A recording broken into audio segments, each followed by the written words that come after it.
There are cities in the universe where law is the only thing standing between civilization and extinction. Megacity. One was such a place. 800 million souls packed into a sprawling monument to human excess, violence, and desperation. Crime was not an anomaly there. It was the default state of existence. And into that chaos the judges were born. Not elected, not appointed by democratic process. Trained from childhood to become living instruments of justice. Judge Joseph Dredd was the finest example of what that system could produce. He did not interpret the law. He was the law. Judge, jury, and executioner compressed into one armored figure patrolling endless streets where mercy was a luxury no one could afford.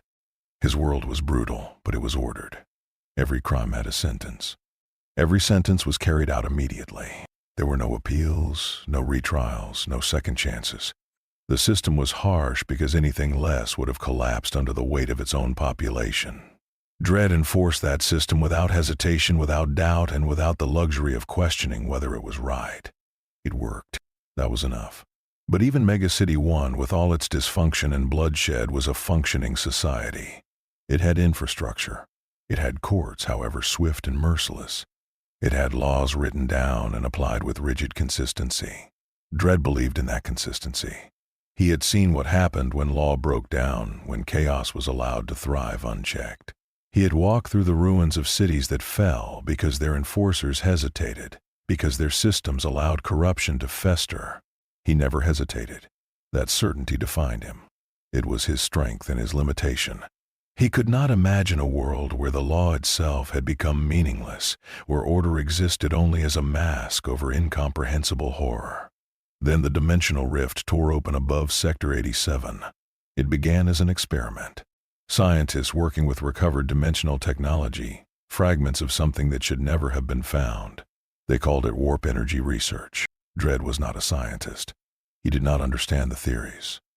He only understood that unauthorized dimensional experiments violated at least 14 statutes and carried a mandatory life sentence in an isolation cube. He was moving to shut down the facility when reality fractured. The walls stopped being walls. Gravity became a suggestion. Time folded in on itself like paper crumpling in an invisible fist. Dredd felt himself pulled apart and compressed simultaneously. Stretched across dimensions, his mind had no framework to comprehend.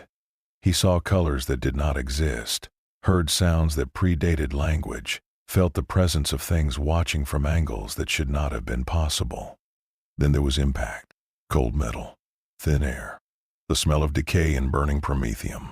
When Dredd opened his eyes, he knew immediately that he was no longer in Megacity 1. The architecture was wrong. Massive beyond reason, built with a disregard for human scale that suggested either madness or desperation. The technology was paradoxical, advanced and primitive simultaneously. Cables as thick as his arm ran alongside flickering candlelight. Servitors, humans mutilated and lobotomized into living machines, performed maintenance with vacant eyes. He stood slowly, checking his equipment. Lawgiver pistol intact, ammunition standard load, armor functional. Radio, no signal. He was alone in a structure that stretched into darkness in every direction, surrounded by machinery that hummed with a sound that made his teeth ache. Then he heard the screaming. Not the screaming of a victim, the screaming of thousands. A city in agony, the sound echoing through ventilation shafts large enough to swallow buildings. Dredd moved toward it automatically, his training overriding the disorientation. Where there was screaming, there was crime. Where there was crime, there was a need for law. He did not yet understand that he had entered a universe where law had already failed, where the only thing left was survival. And survival in the Imperium of Man looked nothing like justice. The hive city was called Tertium Inferior. Dredd learned this from a public announcement broadcast through crackling speakers mounted on every corner. A voice declaring curfew restrictions and reminding citizens that failure to report heretical thought was itself heresy. The announcement did not define heresy. It did not need to. The executions were definition enough. He watched from the shadows of a rusted gantry as Arbites enforcers dragged a man into the street. The man was screaming his innocence, begging for a trial, pleading for someone to listen. The enforcers did not respond. One of them raised a bolt pistol and fired a single round into the man's skull. The explosive shell detonated inside his head, erasing his face in a spray of red mist and bone fragments. The crowd did not react. They had seen this before. They would see it again. Dredd's jaw tightened beneath his helmet. Summary execution was not uncommon in Megacity 1. He had performed thousands himself, but always with cause, always with evidence, always following procedure, however swift that procedure might be. This was different. This was execution as routine, as public spectacle, as casual as stepping over garbage in the street. He moved through the hive for hours, observing, learning. The scale of it staggered him. Megacity 1 housed 800 million. Tertium Inferior held billions, stacked in layers that descended into the planet's crust, each level more desperate than the last. The upper spires housed the wealthy and the administratum. The middle hives held workers packed so tightly that personal space was measured in inches. The underhive was simply ruled by whoever had the most guns. And everywhere the Imperium's version of law. He watched enforcers accept bribes and then execute the bribe givers anyway. He saw entire habitation blocks sealed and flooded with toxic gas because one resident was suspected of mutation. He observed magistrates sentencing children to forced labor in factories where life expectancy was measured in months. He witnessed priests declaring entire districts corrupted and calling down orbital strikes that vaporized millions. The Imperium had law. It had enforcers. It had courts and judges and executioners. But it did not have justice. It had never had justice. It had only survival dressed in the language of righteousness, brutality justified by necessity, and horror sanctified by faith. Dredd understood brutality. He had enforced harsh laws his entire life. But those laws existed to protect people, even if the people did not always understand that. They created order so that civilization could function. They drew lines that could not be crossed, boundaries that separated society from anarchy. Here there were no lines. There was only the Imperium's will, vast and indifferent, crushing billions beneath its weight not out of cruelty, but out of simple logistical necessity. The galaxy was too large, the threats too numerous, humanity too fragile. So the Imperium made decisions that prioritized survival over everything else. Over dignity. Over the individual lives of people who would never be remembered, never be mourned, never matter in the vast calculation of species-level continuation. Dredd watched a mother hold her starving child in a bread line that stretched for miles. He watched gangs extort protection money from people who had nothing left to give. He watched enforcers walk past crimes they would have stopped in seconds simply because intervention would waste resources better spent elsewhere. And he realized something that shook the foundation of everything he believed. The Imperium was what Megacity 1 would become if it grew large enough. If the threats increased beyond measure. If the population expanded beyond counting. If the system was stretched so thin that individual justice became impossible and only mass categorization remained. This was not a corrupt version of law. This was law evolved to its ultimate conclusion when applied at galactic scale. When you had to govern 1,000,000 worlds, you could not afford individual trials. When you faced extinction daily, you could not waste time on due process. When your enemies could corrupt with a thought, you could not risk hesitation. The Imperium's law was efficient. It was comprehensive. It kept humanity alive. But it was not justice. Dredd stood in the shadows of that massive hive, surrounded by billions living in conditions he would have condemned as criminal negligence, and faced a question he had never asked before. Could law exist without justice? Could order be maintained through fear and faith alone? And if the alternative was extinction, did it matter? He did not have an answer, but he knew one thing with absolute certainty. He was still a judge. And where he walked, the law would be enforced. Not the Imperium's law, not blind survival. The law as it was meant to be. And absolutely unavoidable. Even if he was the only one left who remembered what that meant. Dredd chose a district, Heb Section Gamma 79er, a mid-level industrial quarter where 14 million people lived in conditions that violated every housing code he had ever enforced. Overcrowding, inadequate sanitation, structural decay that made the entire section a death trap waiting for an earthquake that would eventually come. The local enforcers ignored it all. They were too busy collecting bribes from the gang that controlled the water distribution. The gang called themselves the Iron Reapers. 30 strong, armed with auto guns and makeshift armor, ruling 5,000 HAB units through simple brutality.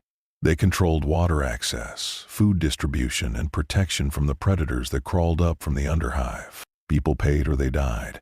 The local Arbites knew. They did not care. The Iron Reapers kept order in their own way, and that was efficient enough for Imperial standards. Dredd walked into their headquarters at noon. It was a converted storage facility, reinforced doors, guards posted at every entrance. He did not knock. He simply kicked the door hard enough to tear it from its hinges and stepped through with his lawgiver drawn. The first guard raised his autogun. Dredd shot him in the shoulder, the standard execution round punching through armor and spinning the man into the wall. Non-lethal. Deliberate. The second guard lunged with a knife. Dredd caught his wrist, broke it in 2 places, and threw him through a table. The remaining gang members scrambled for weapons. Dredd's voice cut through the chaos like a blade. "You are under arrest for extortion, racketeering, and murder. Sentence is 20 years hard labor. Resist and I will execute you where you stand." They resisted. The fight lasted 90 seconds. Dredd moved through them with the precision of a machine designed for one purpose. He did not waste ammunition. He did not waste motion. Every shot was calculated. Every strike was measured. When it was over, 15 gang members were unconscious, 3 were dead, and the rest were on their knees with their hands behind their heads. The gang leader, a man with scars covering half his face, stared at Dredd with something between rage and disbelief. "You do not know what you have done. The Arbites will execute you for this. The Administratum will have you flayed. You cannot just walk in here and impose your own law." Dredd stared at him through his visor. "I just did." He dragged them into the street and made them confess their crimes publicly. Every bribe, every murder, every family they had starved by controlling water access. Then he imposed sentence according to the law as he understood it. Proportional and completely unavoidable. The civilians watched in silence. They did not cheer. They did not celebrate. They simply watched a man enforce law the way it was supposed to work, with evidence and procedure and consequences that matched the crime. Some of them remembered that such things had once existed. Most had never seen it in their lives. Word spread quickly. Dredd moved through Gamo 79er like a force of nature. He stopped unlawful executions by Arbites who operated without evidence. He prevented gang violence by establishing patrol patterns that made crime predictable and therefore preventable. He opened water distribution to all residents according to need rather than ability to pay. He established curfews that were actually enforced, not just announced and ignored. Within a week, the crime rate in Gamo 79er dropped by 60%. Within 2 weeks, civilians were approaching him directly with complaints. They had not done that with the Arbites in decades. They did not trust Imperial enforcers. But this man, this outsider with the strange armor and the rigid code, he listened. He investigated. He delivered judgment that made sense. He was not corrupt. He could not be bribed. He did not serve the Imperium or the Administratum or any authority beyond the law itself. And that made him the most dangerous man in the hive. The Arbites noticed. At first they dismissed him as a vigilante who would burn out quickly. Then they considered him a useful tool, someone cleaning up districts they did not have resources to patrol. But when civilians started requesting his presence instead of calling for Arbites, when his judgment started contradicting Imperial decrees, when his mere existence began highlighting how hollow their own enforcement had become, they realized the truth. He was not a vigilante. He was competition. And the Imperium did not tolerate competition. Dredd knew they were coming. He had known from the beginning that this would not last. Systems like the Imperium did not allow independence. They did not tolerate individuals who enforced their own interpretation of law, no matter how effective that enforcement might be. He had challenged their authority simply by existing. They would respond the only way they knew how, with overwhelming force. He stood in the center of Gamo 79er's main plaza, surrounded by civilians who had gathered simply to see him. They did not worship him. They did not follow him. They simply felt safer when he was present. In a galaxy where safety was a luxury most had never experienced, that was everything. The Arbites arrived in armored transports, 50 strong, carrying suppression shields and shock mauls. Their leader stepped forward, a veteran enforcer with augmetic eyes and a voice amplified by Vox speakers. "You are operating outside Imperial authority. You are undermining lawful enforcement. Surrender immediately or be executed as a rogue actor." Dredd did not move. "Your enforcers are corrupt. Your law is arbitrary. I have restored order according to proper procedure. If you want me to stop, you will have to make me." The Arbites leader stared at him for a long moment. Then he gave the order to attack. And Dredd discovered that even in a galaxy as brutal as this one, there were still lines he would not cross, even if crossing them would have been easier. The Arbites moved with practiced coordination, a formation designed to suppress riots and overwhelm resistance through sheer mass. They did not expect a single man to stand against 50 armored enforcers. They especially did not expect him to win. Dredd fired his first shot before they closed the distance. The lawgiver's round struck the lead enforcer's shield, not penetrating but cracking the reinforced surface. The second shot hit the same spot, punching through and striking the man's shoulder. He went down. The formation hesitated for half a second. That was all Dredd needed. He moved laterally, using the crowd for cover but never endangering civilians. His training had prepared him for mob situations, for riots where every angle held a potential threat. This was cleaner. The Arbites were disciplined but predictable. They followed doctrine. Dredd had spent 40 years learning to counter doctrine. He targeted weak points, joint connections in armor, exposed sections where helmets met gorgets. He used ricochets to hit enemies behind cover. He threw smoke grenades that his helmet's sensors could penetrate but theirs could not. He turned their own tactics against them, using their shields as obstacles that blocked their allies' lines of fire. The Arbites leader shouted commands, trying to regain control of a situation that had already spiraled beyond standard suppression protocols. His enforcers were trained to fight gangs and rioters. They were not trained to fight someone who understood their doctrine better than they did. Dredd dropped 8 of them in the first minute. Non-lethal shots when possible, lethal when necessary. He did not enjoy violence. He simply executed it with the efficiency of someone who had spent his entire life doing nothing else. But 50 opponents was still 50 opponents. He could hurt them. He could slow them. He could not stop them all. Eventually they would overwhelm him through sheer numbers. He knew this. He had always known this. The question was not whether he would lose. The question was how much of a statement he would make before he fell. Then the civilians moved, not to fight. They had no weapons. They had no training. But they formed a wall of bodies between Dredd and the Arbites, silent and unarmed, simply standing in the way. The Arbites hesitated. Firing into crowds was standard procedure during actual riots. But this was not a riot. These were citizens simply standing still, blocking the path to a single man who had enforced law the way it was supposed to work. The Arbites leader's voice crackled with frustration. "Disperse immediately or you will be classified as insurgents and dealt with accordingly." No one moved. Dredd stepped forward, moving through the crowd until he stood at the front, facing the Arbites directly. He met the leader's augmetic gaze with his own visor, 2 enforcers representing 2 different philosophies of law. "These people are not insurgents. They are witnesses. I have enforced law in this district according to proper procedure. You have not. If you want to arrest me, you can try. But you will not threaten civilians for the crime of watching." The Arbites leader stared at him, processors behind his augmetic eyes calculating options. This had become complicated. A simple arrest had turned into a public spectacle. If he ordered his enforcers to fire into the crowd, he would have a massacre on his hands. If he backed down, he would validate the outsider's authority over Imperial law. "You do not understand the Imperium. We do not have the luxury of your procedure. We enforce law at a scale you cannot comprehend. Every minute wasted on individual justice is a minute stolen from humanity's survival.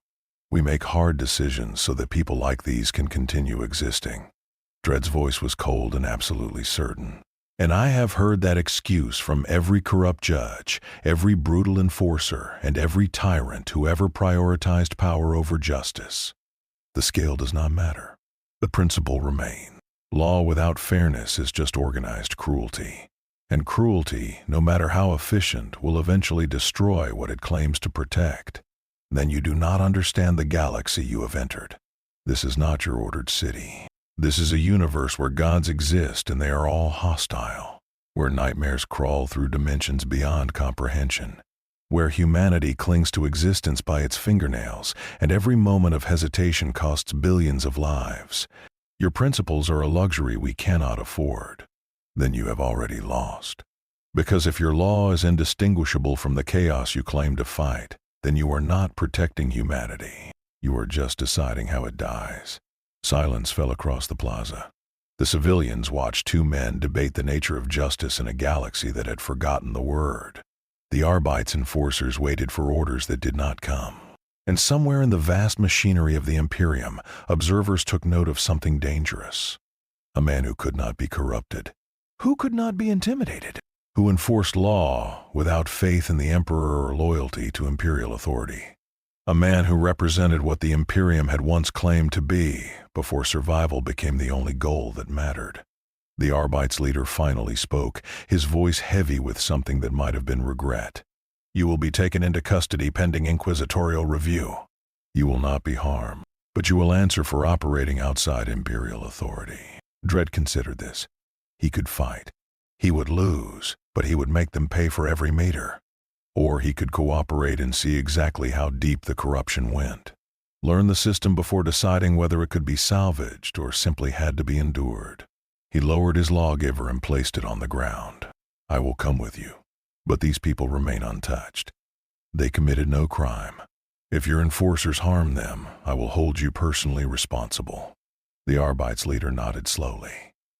They took Dredd into custody with surprising care, almost respect. As they led him to the transport, civilians watched in silence. They did not cry out. They did not protest. They simply bore witness to a man who had shown them what law was supposed to look like, even if only for a brief moment.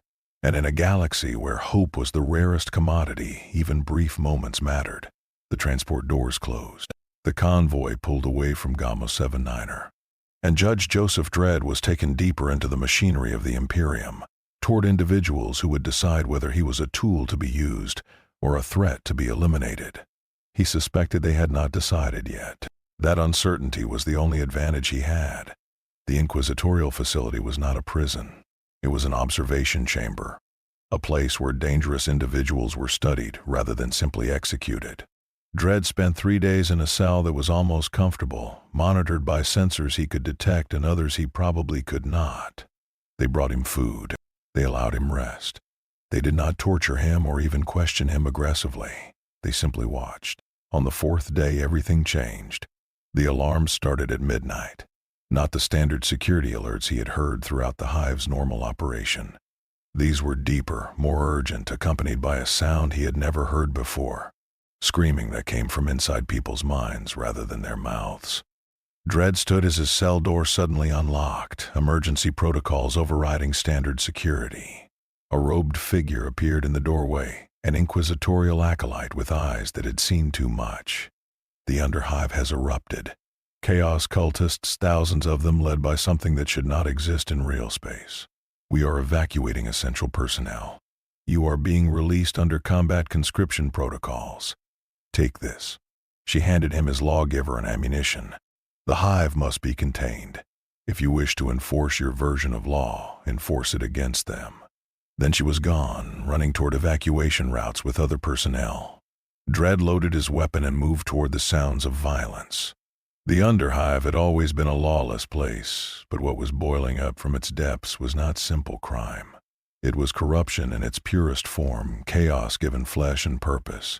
He saw civilians turning on each other with religious ecstasy, tearing each other apart while chanting words in a language that hurt to hear. He saw symbols painted in blood on walls, geometry that made his eyes water and his balance fail. And he saw them. Chaos cultists, humans who had traded sanity for power, their bodies twisted by energies that should not touch reality. Some had too many limbs. Others had faces in places faces should not be. All of them radiated wrongness, a fundamental violation of natural law that made every instinct Dredd possessed scream at him to retreat. He advanced anyway. The first cultist rushed him with claws that had once been fingers. Dredd shot it twice, center mass, standard execution rounds. The cultist stumbled but did not fall, laughing with too many mouths. He switched to armor-piercing and put the next round through its skull.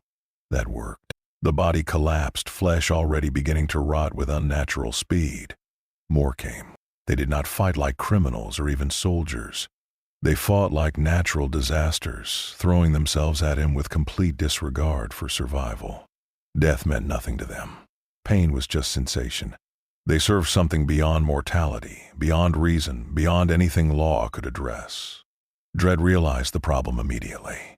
Law required consequences. It required punishment that deterred future crime. But these people welcomed punishment. They sought destruction. They wanted to die screaming their God's name. Every enforcement technique he knew, every deterrent and threat and promise of punishment, was meaningless against enemies who did not care if they lived or died. So he changed tactics. He stopped trying to deter them and simply erased them as efficiently as possible. He set up crossfire zones that maximized kill rates. He collapsed unstable sections of the underhive to bury them in rubble. He used gas grenades to flush them into prepared positions where overwhelming firepower waited. He fought them not as a judge delivering sentence, but as an exterminator removing vermin. It worked. The cultists died in droves, but they kept coming. Behind them, something larger moved through the darkness. He caught glimpses of it through smoke and shadow. Too tall, too thin, proportions that suggested it existed in more dimensions than human eyes could process. It spoke in a voice that bypassed his ears and carved words directly into his brain. Order. Such quaint concepts. Do you truly believe rules matter in a universe where reality itself is negotiable? Where gods exist and they hunger? Your law is a child's drawing, meaningless scribbles against the infinite canvas of chaos. Dredd fired at the voice. His shots hit something, but he could not tell if they caused damage or simply passed through spaces the entity did not currently occupy. I have seen millions of worlds. I have watched civilizations rise and fall. I have witnessed every attempt to impose order on the howling void. They all fail eventually. Law requires consent, and the universe does not consent to your rules. Dredd kept firing, kept moving, refusing to engage in philosophical debate with something that existed to corrupt thought itself. But you are interesting. You enforce law without faith, without hope, without the comforting delusion that order is natural or destined. You know your law is artificial, imposed, temporary, and yet you enforce it anyway. What drives a man to impose rules on a universe that rejects them? Dredd threw an incendiary grenade toward the voice. Because the alternative is you.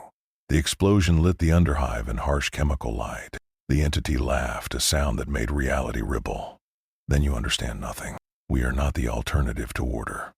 We are what happens when order fails, when law becomes oppression, when structure becomes prison.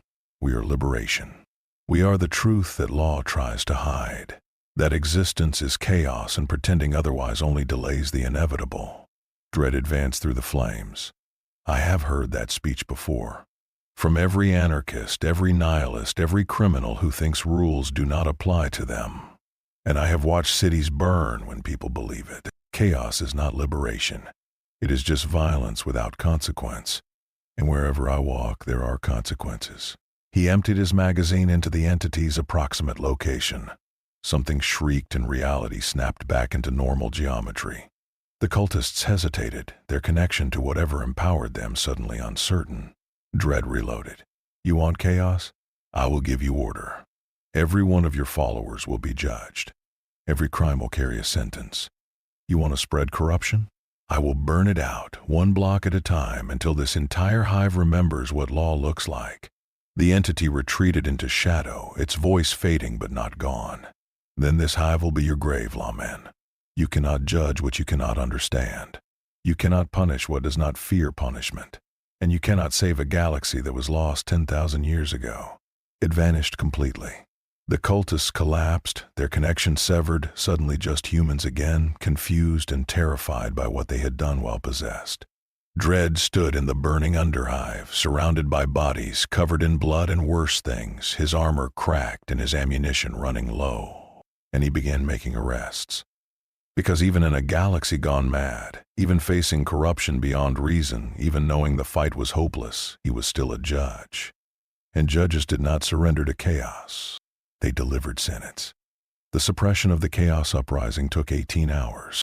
When it was over, Gamma 79ers under Hive was a mass grave, thousands dead, entire sections collapsed or burned. Dredd had fought through all of it, stopping only to reload and treat civilians caught in the violence. By the end, even the Arbites who had been sent to contain him were fighting alongside him, recognizing that whatever else he might be, he was effective against humanity's true enemies. When the shooting finally stopped, Inquisitor Hallen arrived.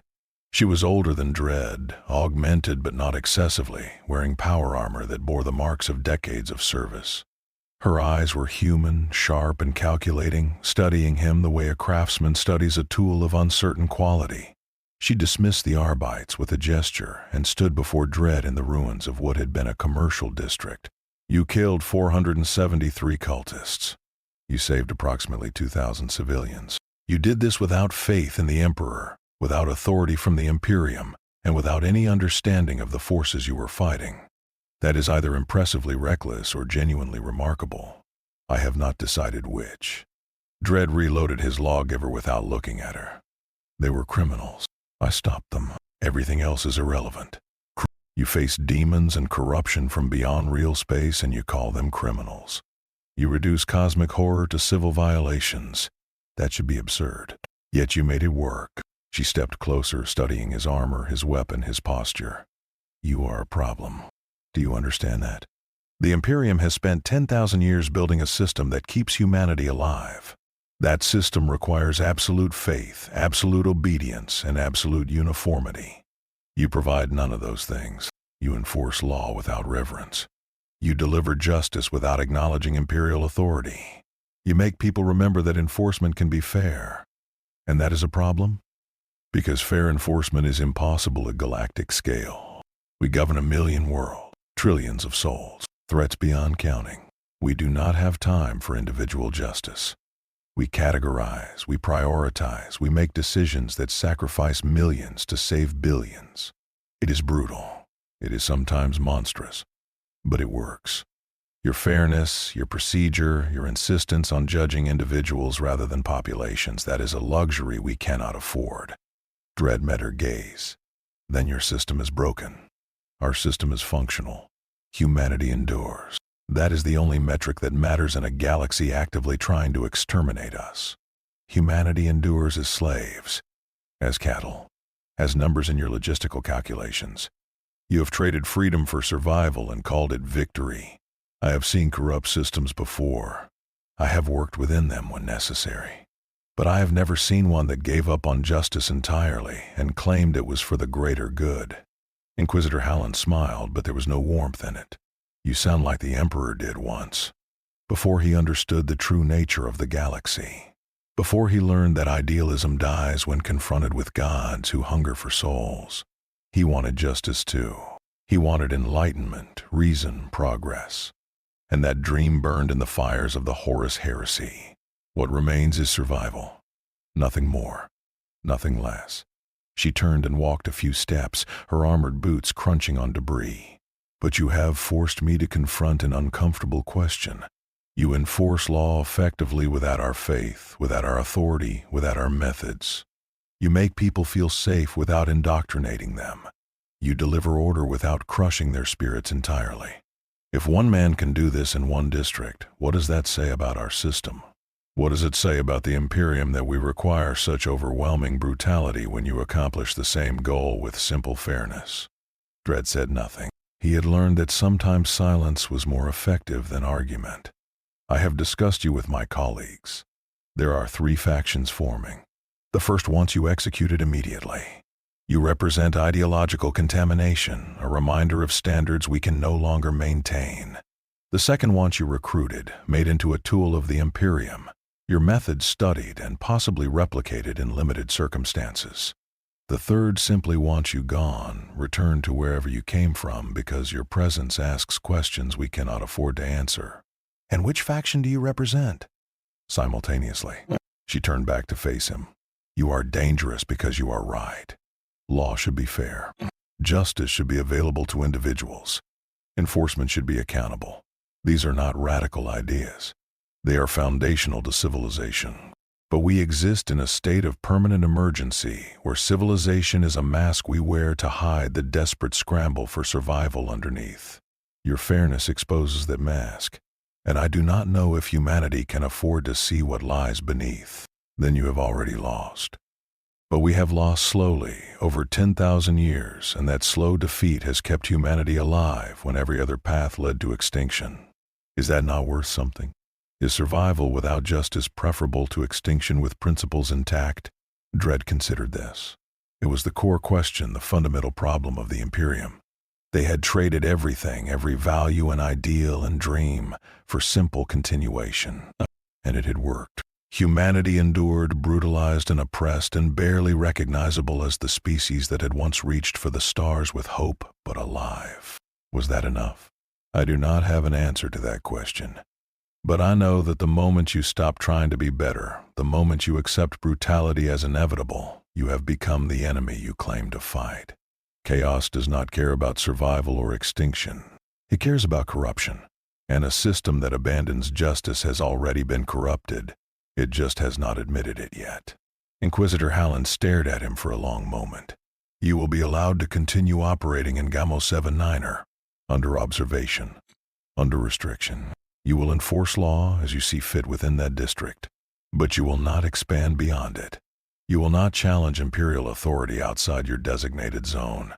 And if chaos returns, you will fight alongside us without question. These are the terms. Accept them or face execution as a rogue actor. And if I refuse, then I will kill you myself. Not because I want to, but because the Imperium cannot tolerate alternatives, even effective ones. Especially effective ones. Your fairness is more dangerous to our system than any heresy, because heresy can be burned out, but justice, once remembered, spreads like fire. Dredd looked at the ruins around them, at the civilians emerging from hiding, at the Arbites standing guard with weapons still raised. He looked at a galaxy so broken that fairness was considered a threat, and he made his choice. Inquisitor Hallen nodded.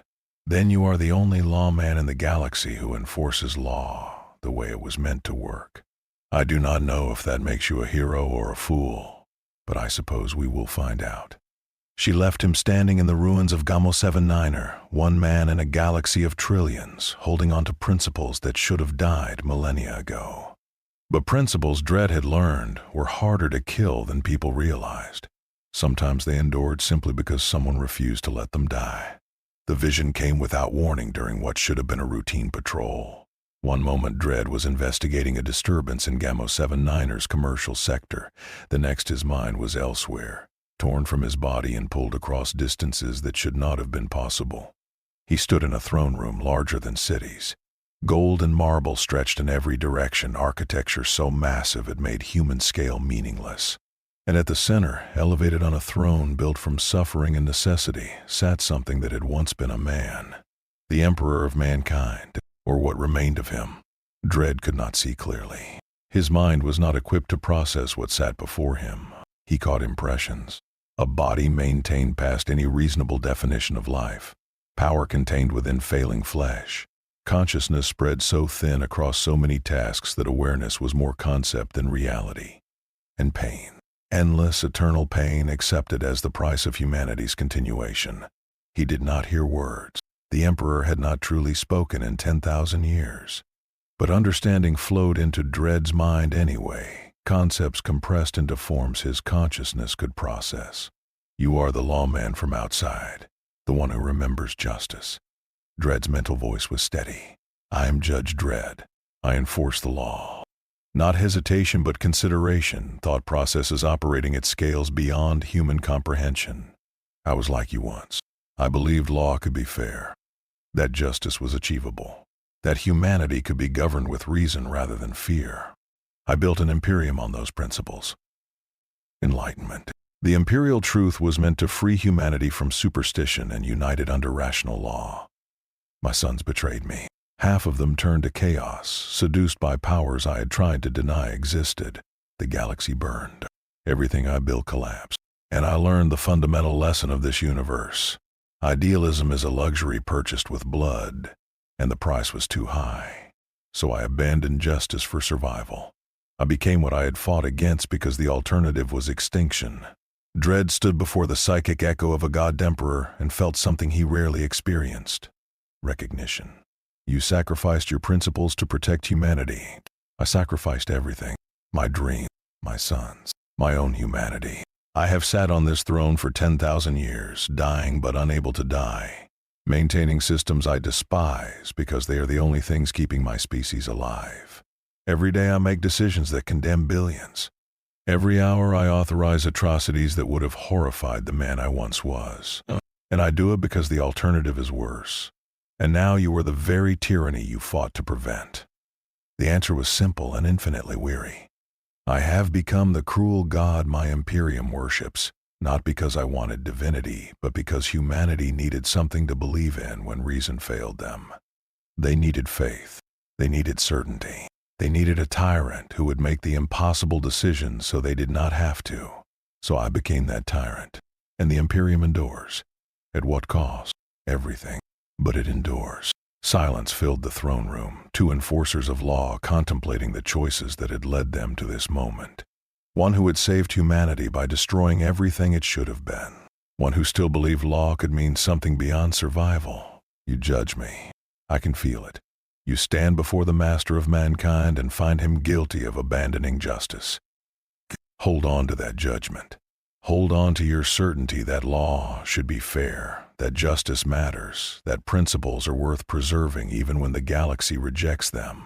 Because if you lose that certainty, you will become what I am. A tool of survival, efficient and monstrous, keeping people alive but not giving them anything worth living for. You could have chosen differently. The psychic presence was absolute. You have not seen what I have seen. The true nature of chaos, the hunger of the tyrannid, the cold mathematics of the Necrons, the casual cruelty of the Eldari at their height. I have witnessed every attempt at noble governance, every society built on justice and reason, and I have watched them all burn. The galaxy does not reward fairness. It punishes hesitation. And I hesitated once, believed in my sons when I should have destroyed them at the first sign of corruption. That hesitation cost humanity everything. I will not make that mistake again. Then you have learned the wrong lesson. You think brutality prevents chaos. But brutality is what creates the desperation that makes chaos appealing. Your Imperium crushes people until they have nothing left to lose. Then you are surprised when they turn to gods who promise power. You have built a system that creates the very corruption you fight. Another pause, heavy with 10,000 years of regret. I have always known, but the alternative is slower extinction. Chaos will corrupt the desperate and the comfortable alike. At least my way keeps enough of humanity alive that survival remains possible. Your fairness would be beautiful and doomed. Mine is ugly and functional. Functional is not enough. Survival without purpose is just delayed death. Then give them purpose. You have one district under your control. Show them what law looks like when it serves justice rather than necessity. Prove that fairness can exist even in this galaxy. And when chaos comes for them anyway, when corruption spreads despite your best efforts, when you are forced to make the same choices I have made, remember this moment. Remember that you once believed better was possible. The vision began to fade. Dredd felt himself being pulled back to his body, back to the small district in a forgotten hive on a minor world in a galaxy too large for individual justice. One last concept reached him before the connection broke. You are what I should have remained. And I am what you will become if you succeed long enough to see the true horror of this universe. That is the tragedy of law in the 41st millennium. Those who enforce it fairly do not survive. Those who survive have already abandoned fairness. You cannot win, Judge Dredd. You can only choose how you lose. Dredd returned to his body standing in the commercial sector of Gamma 79er. His patrol partner, a local enforcer who had learned to respect the strange outsider's methods, was shaking his shoulder. Judge Dredd? You stopped moving. Are you injured? Dredd checked his surroundings, reorienting himself to physical reality. I am functional. Resume patrol. They walked in silence through streets that were safer than they had been in decades. Cleaner, more ordered, where law existed not as distant threat but as present protection. Where people were judged as individuals rather than categorized as populations. Where justice, however small and temporary, was still possible. Dredd had seen the Emperor's choice, the decision to abandon everything good in service of simple survival, to become the monster because monsters were efficient at keeping people alive. And he rejected it, not because he believed he could save the galaxy, not because he thought fairness would ultimately triumph, but because the moment he accepted that brutality was inevitable, he would stop being a judge and become just another tyrant with good intentions. The galaxy had enough of those already. It needed at least one man who remembered what law was supposed to be, even if that memory was all he could offer. 3 months passed in Gamma 79er. Dredd established patrol patterns, trained local enforcers in proper procedure, and slowly rebuilt the district's sense of order. Crime did not disappear. It simply became manageable, predictable, something that could be addressed through enforcement rather than accepted as inevitable. But beyond his district, the hive continued its brutal decay. And beyond the hive, the galaxy burned with wars he could not stop. Reports reached him through channels he had cultivated. 1 billion dead on a forge world when a reactor failed and the administratum decided evacuation was too expensive. Entire regiments of soldiers fed into meat grinders because withdrawing would look like weakness. Planets condemned to exterminatus because investigation would take longer than simply destroying everything and starting over. Every day the Imperium made decisions that sacrificed countless lives in service of cold efficiency. And every day Dredd enforced law in his tiny district, knowing his fairness was a drop in an ocean of brutality. He began to understand scale in ways he never had before. Megacity. One had been large, but it was still one city. Comprehensible. Manageable. Here, his district held 14 million people. The hive held 14 billion. The planet held 40 billion. The Imperium held trillions. How did you enforce fair law at that scale? How did you investigate crimes when thousands happened every second? How did you deliver individual justice when individual lives became statistical noise? The Imperium's answer was simple. You did not. You enforced broad categories. You punished groups. You made examples that terrified populations into compliance. It was brutal but functional, trading individual fairness for species survival. And Dredd finally understood why the Emperor had made the choices he had. Not because he was cruel, not because he enjoyed tyranny, but because at galactic scale, fairness became mathematically impossible. There were not enough judges, not enough time, not enough resources to give everyone individual consideration. So you built systems that process people in bulk, knowing that innocence would die but accepting that cost because the alternative was chaos consuming everything. Dredd stood on an observation platform overlooking Gamma 79er and felt something he had never allowed himself to feel before. Doubt. Not doubt about the law itself. Law was necessary. Order had to be maintained. But doubt about whether his methods could ever scale beyond this one district. Whether fairness was fundamentally incompatible with the scope of governance the Imperium required. A message arrived through his personal vox. Inquisitor Hallen requesting a meeting. He found her in the same burned-out plaza where they had first truly spoken, standing among ruins that had been partially rebuilt through efforts he had organized. Your district is stable. Crime rates are at historic lows. Civilians trust enforcement again. You have proven that your methods work. She paused. At this scale. 14 million people in one district of one hive on one world. Do you believe this can expand? Dredd did not answer immediately. Not with one man. Not with current resources. Then you understand the problem. You have created something beautiful and completely unsustainable. To replicate this across the Imperium would require billions of judges with your incorruptibility, your skill, your absolute commitment to fair enforcement. Such people do not exist in sufficient numbers. So we are left with the system we have, brutal, efficient, and ultimately necessary. Or you train them. Build academies, establish standards, create a judiciary that actually serves justice. We tried. The Adeptus Arbites were meant to be that. They were supposed to enforce law with imperial authority but local accountability. Over time, the accountability faded. Corruption spread.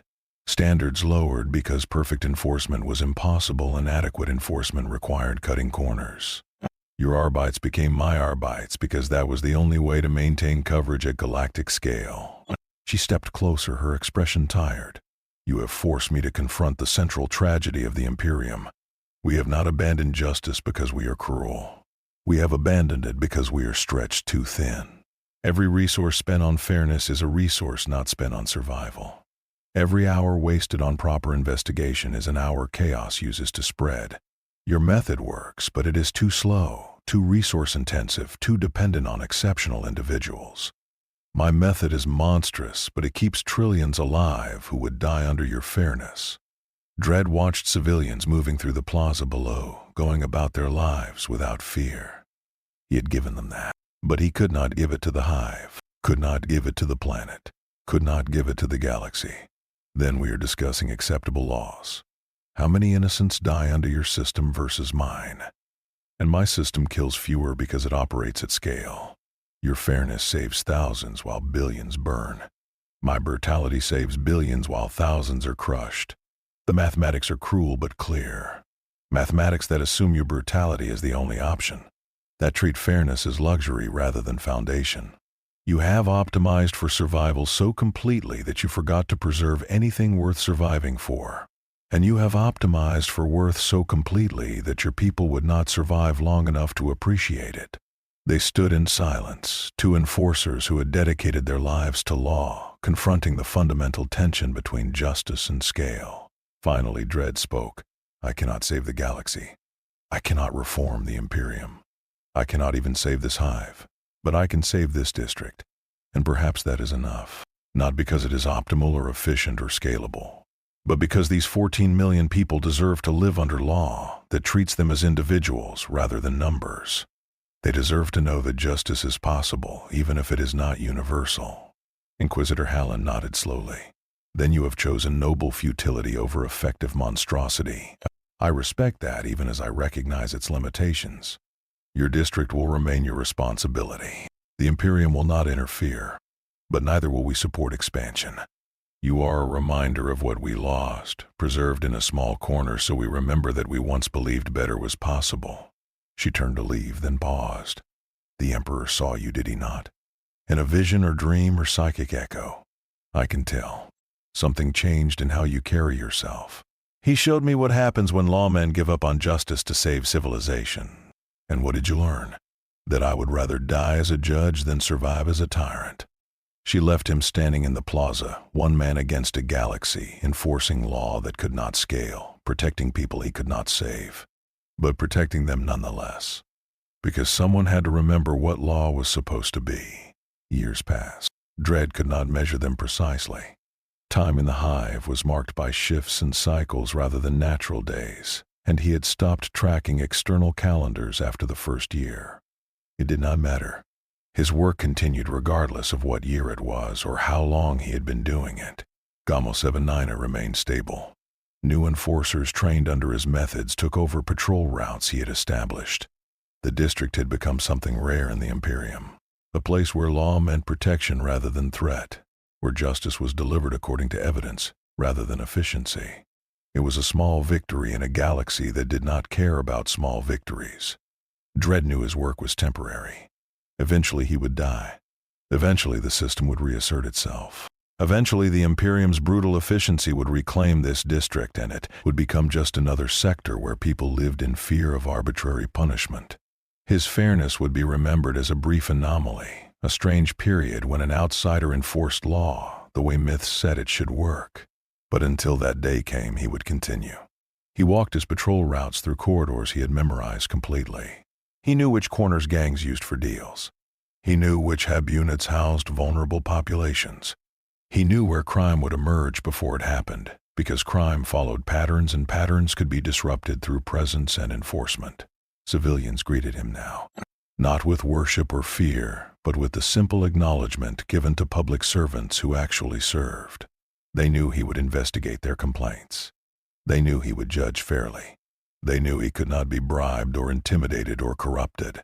He was simply the law, walking through their streets, making sure order held. It was not glorious work. Most days nothing dramatic happened. He stopped domestic violence. He broke up gang fights. He investigated theft. He enforced building codes that prevented structural collapse. Small crimes with small consequences, the mundane work of keeping society functional. But those small enforcements added up. They created an environment where people could plan for the future because they knew tomorrow would not bring arbitrary disaster. Where children could walk to education centers without being pressed into gang service. Where businesses could operate without paying protection money. Where law meant something beyond the emperor's distant will enforced through local brutality. He passed an alley where he had once fought 12 gang members. Now it held a small market, vendors selling food that met basic safety standards he had established. He passed a hub unit where he had stopped an unlawful execution. Now it housed families who knew their homes would not be condemned without cause. Every street held memories of small victories. None of them changed the galaxy. None of them stopped the Imperium's brutality. None of them addressed the fundamental impossibility of fair law at galactic scale. But they changed this district. And for the 14 million people who lived here, that was everything. Dredd received reports occasionally from beyond his borders.